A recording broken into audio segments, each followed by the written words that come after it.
여러분, 가수 양희은 씨를 알 겁니다.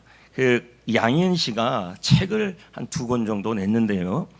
그 중에 한 책이 자신의 삶을 글로 표현한 책들입니다. 근데 그 중에 한 책이 오늘 말씀 제목과 똑같습니다.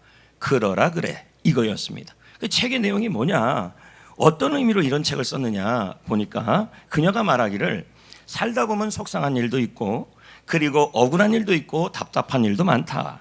아니 어떻게 그 사람이 나한테 그럴 수가 있지. 그럴 때마다 이 양희은 씨는 자기한테 이렇게 말한다는 겁니다. 그러라 그래. 어떻게 톤이 좀 비슷합니까? 그러라 그래, 뭐 이렇게 얘기한다는 것입니다. 오늘 말씀 제목도 그러라 그래입니다. 도대체 오늘 말씀이 어떤 관련이 있기에 양희은 씨의 이야기로 오늘 말씀을 시작했을까요? 본문의 배경은요, 가버나움이라는 곳입니다. 여러분도 알다시피 이 가버나움은 예수님께서 선교를 하기 위한 거점 도시였습니다. 그래서 갈릴리 호수가 있다면 그 갈릴리 호수의 가장 위쪽에 있는 것이 이 가버나움입니다. 본문 12장에 등장하는 인물이 있어요. 그들이 누구냐면 바리새인들, 그리고 예수님, 또 한 사람은 손이 마른 사람이라고 등장합니다. 손이 말랐다는 말은 손이 굳었다는 표현이죠. 그런데 말씀을 12장 내용을 쭉 읽어보면요, 바리새인들이 예수님을 너무 미워하는 거예요. 그리고 어떻게 하든지 예수님에게 꼬투리를 잡아보려고 하고 있습니다. 오죽하면 이 바리새인들이 어떻게까지 얘기하냐면 예수님을 어떻게 죽일까 의논까지 한다는 것이 오늘 내용의 말씀이에요.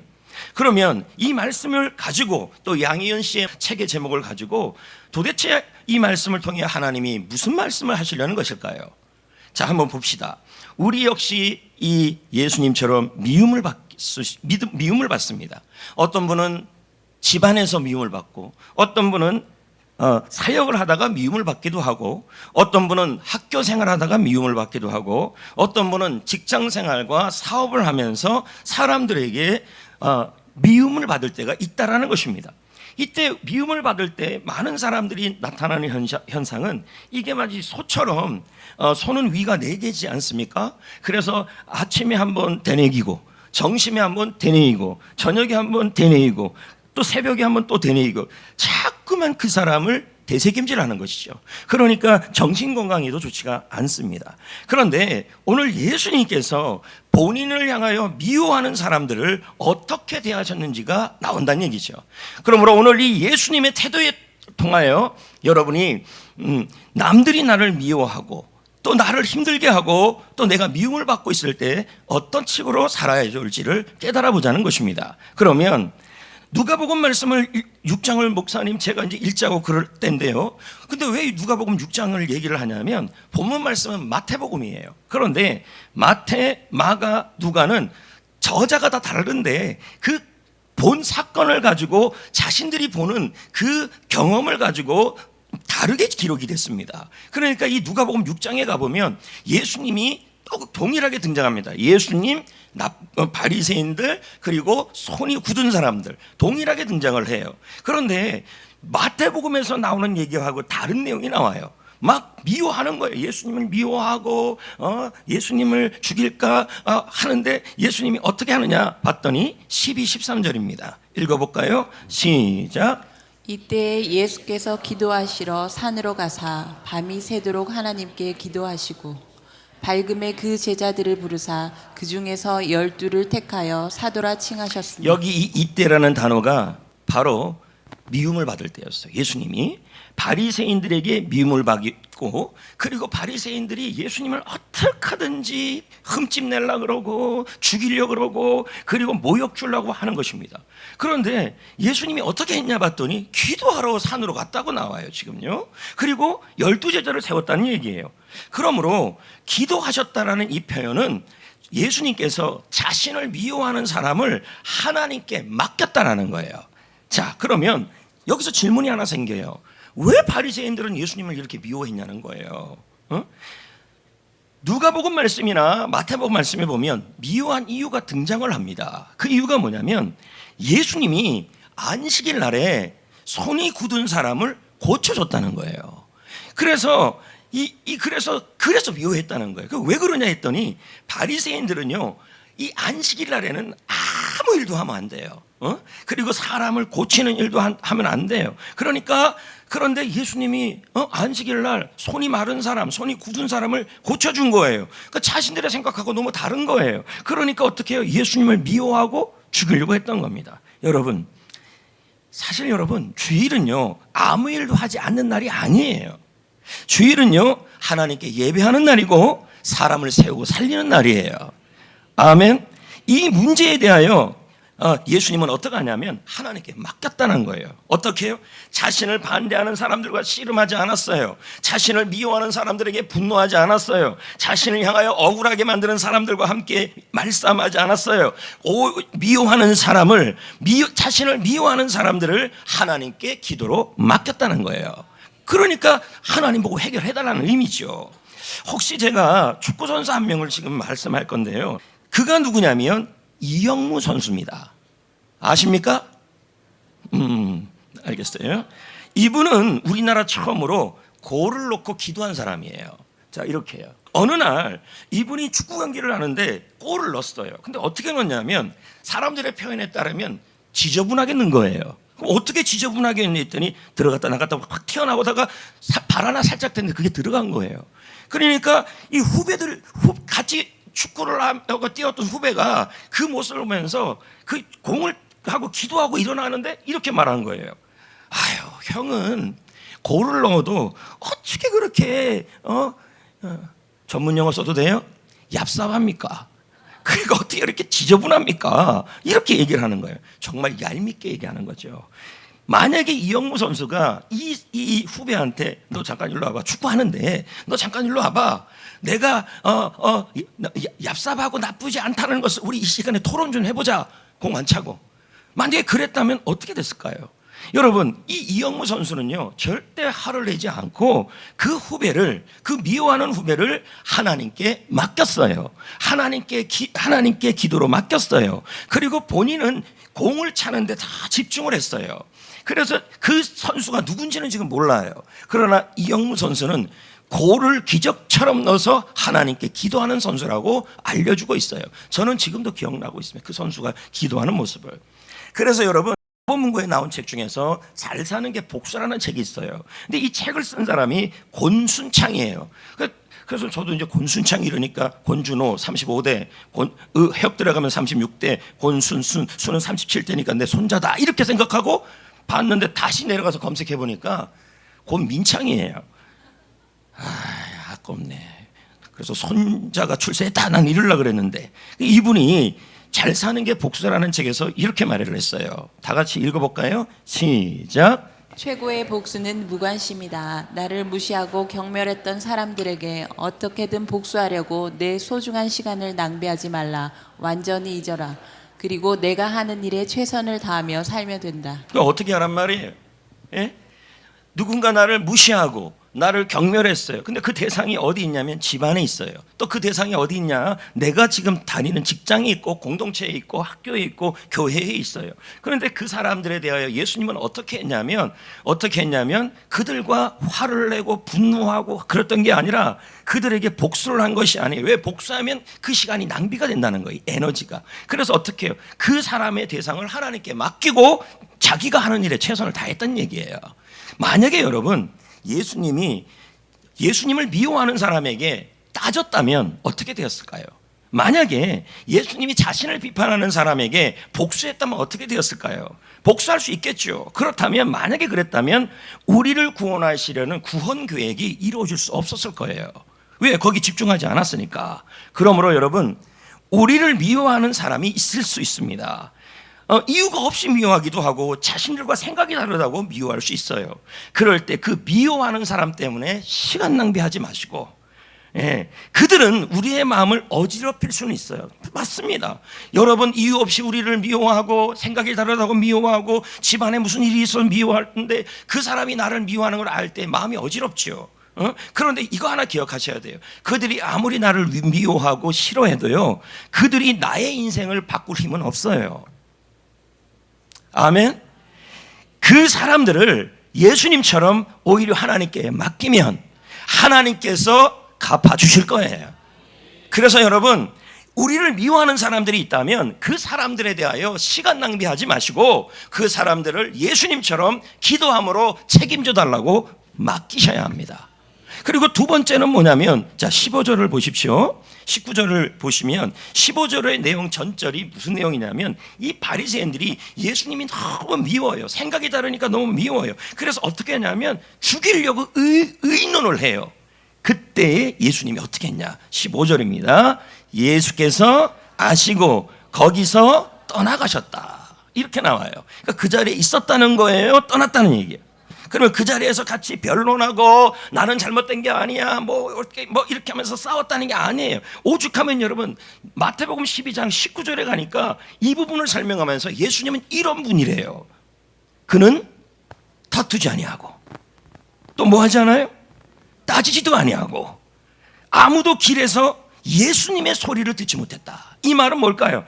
저 바리새인이 나를 미워해, 그러니까 저 사람이 너무 싫어 하면서 동네 사방 다니면서 그 미워하는 사람에 대해서 소문내지 않았다는 거예요. 차라리 그 자리를 어떻게 했다는 거예요? 떠났다. 그 소리에서 떠났다 것입니다. 여러분, 인간관계 법칙 중에서 이런 법칙이 있어요. 2대 6대 2. 뭐냐면 10명이 있으면요, 2명은 여러분을 아무 이유 없이 좋아해요. 이런 거죠. 좀 이따 설명할게요. 2명은 이유 없이 좋아해요. 근데 6명은요, 관심이 없어요. 이게 기본 법칙이에요. 그러면 우리 교회에서, 자, 여기서 10명이 있다 치면 2명은 저를 무조건 좋아하는 거예요. 넥타이를 이렇게 메고 왔어요. 어머, 어떻게 저렇게 잘 어울려. 배가 막 나왔어요. 이야, 인격이 너무 넘치네. 아주 이유가 없이 좋아요. 근데 2명은 이렇게 말을 해요. 넥타이 왜 저거 메고 왔어? 어우, 배는 왜 이렇게 나왔어? 운동 안 하는 거 아니야? 아이고, 이유가 없어요. 6명은 그러든지 말지, 제가 이걸 메고 오든지 배가 나오든지 아무 관심이 없어요. 그런데 그나마 인간관계를 잘하면요, 그 6명이 좋아하는 사람으로 바뀔 수는 있겠죠.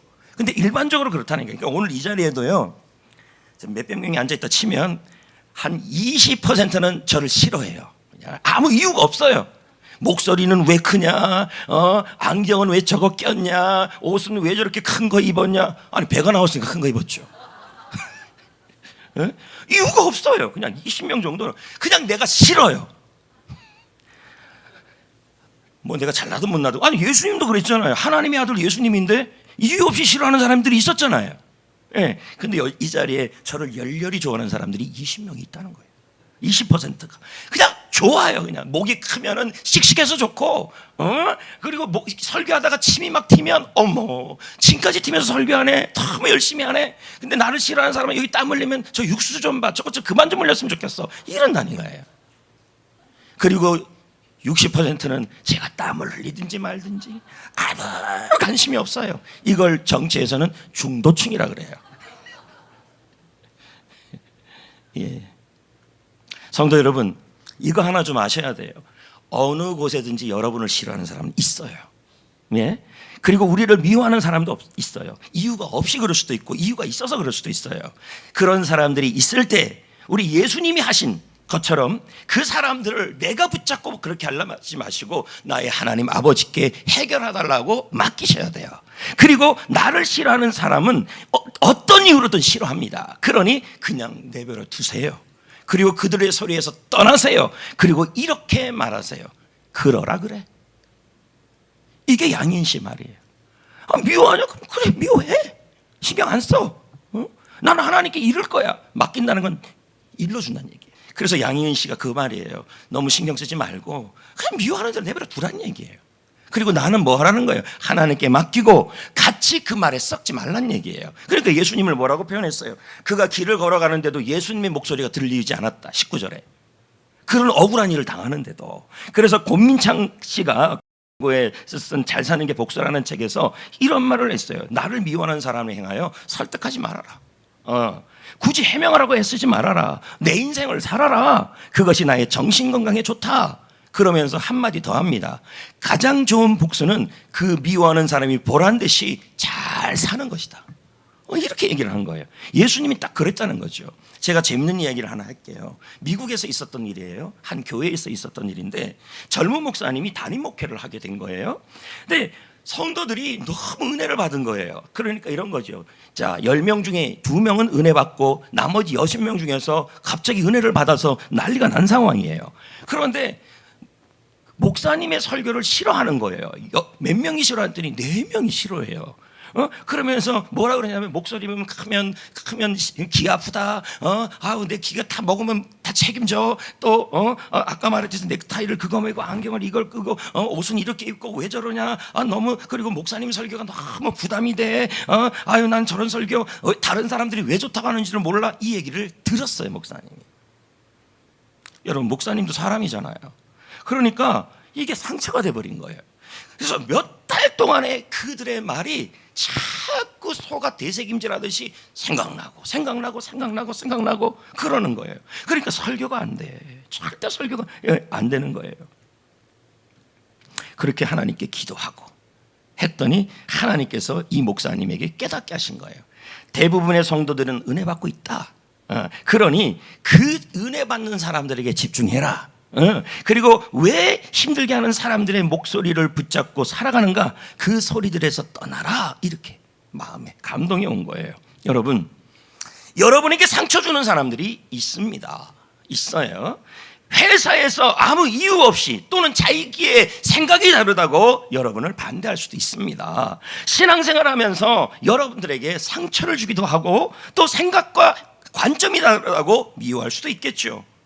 그리고 직장에서 이제 곧 추석이 다가오는데 집에 가기 싫은 거예요. 그 왜 가기 싫으냐 했더니 저기 어태선 집사님 같은 경우는 오늘 못 온다고 해서 앉아 있는데 안 오기를 솔직히 좀 바랬어요. 또 얘기하려고 그랬거든요. 그러면 저 어태선 집사님이 이제 친척들 만나는데 어선자 권사님이 말합니다. 결혼 언제 할 거야? 이게 상처가 되는 거예요.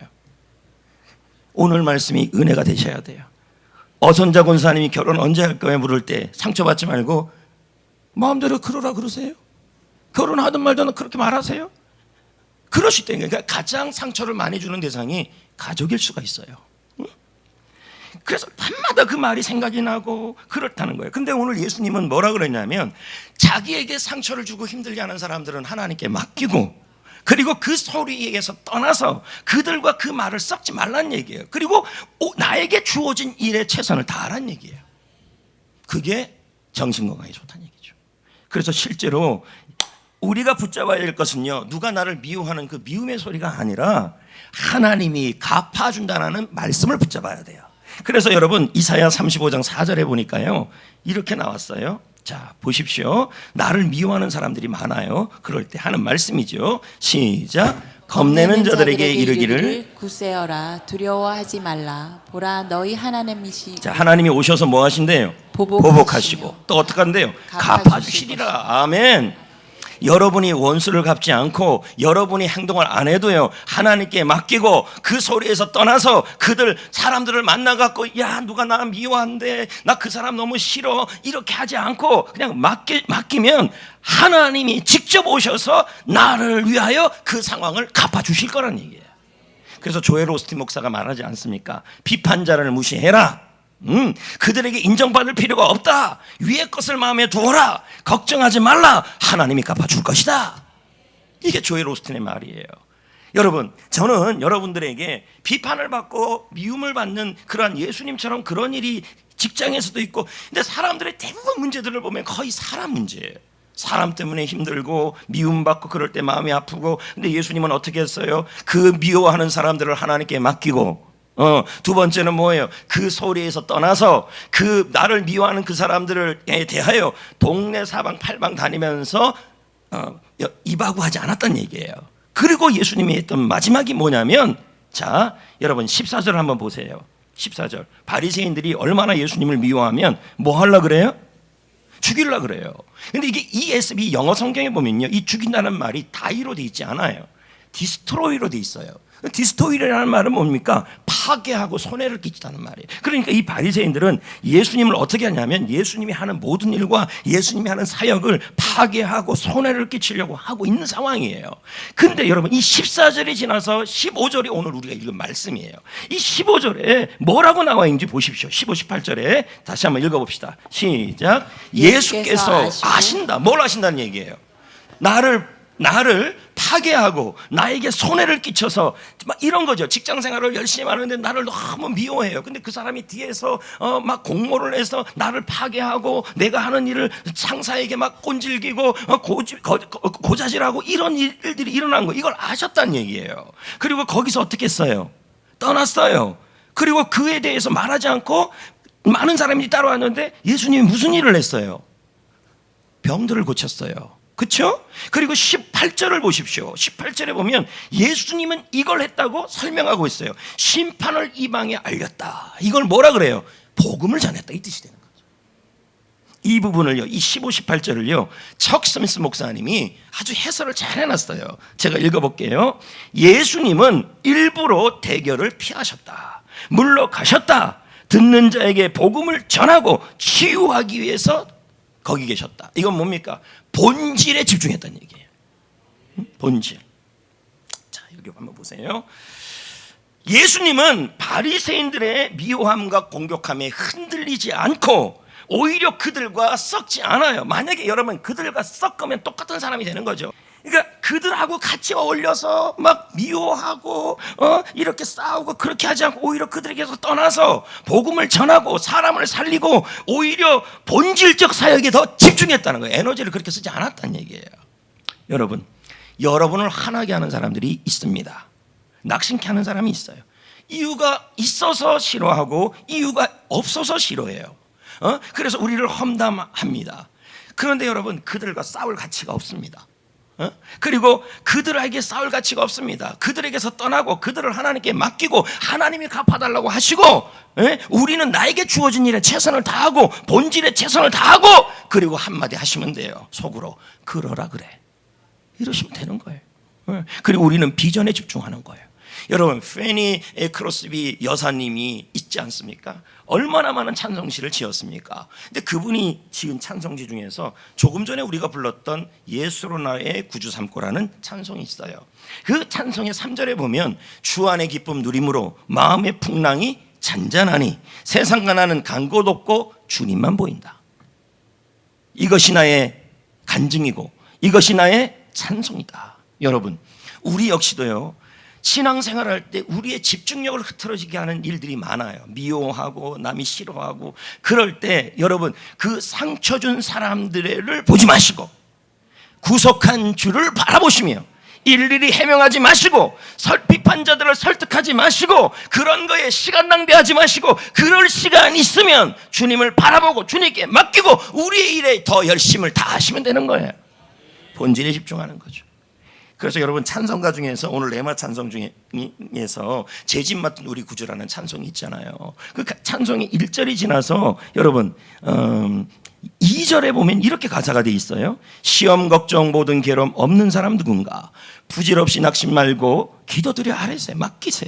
이런 진실하신 친구 찾아볼 수 있을까? 우리 약함 아시오니 어찌 아니하니까. 3절은 더 오늘 말씀과 유사합니다.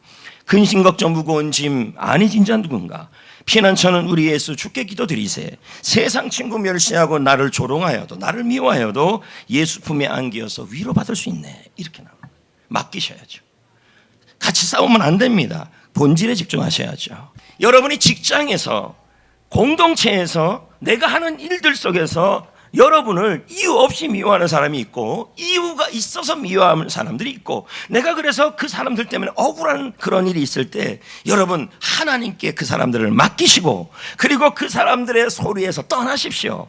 그리고 그 사람들과 같이 싸우지 마십시오. 그리고 나에게 주어진 일에 집중하시고 그리고 특히 사람 살리는 본질에 집중하셔야 합니다. 그럴 때 하나님께서 여러분들에게 진짜 승리를 주십니다.